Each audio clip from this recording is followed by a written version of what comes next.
guys!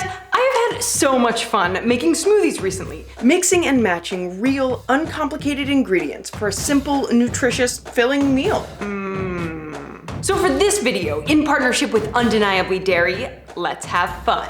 It's as easy as starting with 5 simple ingredients. Choose 3 of those ingredients to make a smoothie 3 different ways. I'm choosing ingredients that are easy to find. Just head to your local grocery store.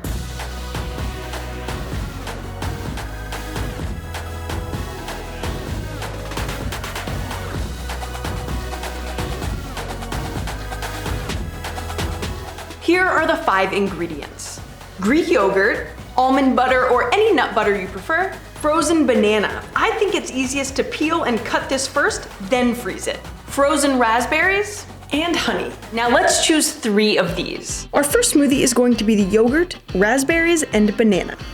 Mix that up, and there's your simple fruity smoothie.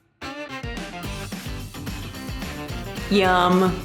For the next smoothie, let's stick with the raspberries, but this time add honey and of course yogurt as our base. Mix that up and you have this gorgeous pink treat to sip on. For the third variation, let's begin with yogurt, but this time add bananas and nut butter. Give that a blend and there you have it. It's a winning combo. Regardless of which of these I make, I have yogurt as my base, so I know I'm getting simple nutrition and fueling up on protein, calcium, and 5 other essential nutrients found in yogurt. Which is awesome, but even more awesome is that it's delicious. And I'm super stoked because next video I'm taking you all with me to Detroit, Michigan. We're gonna be hanging out and cooking with these gals. So I'll see you back here next week. As always, keep it quirky.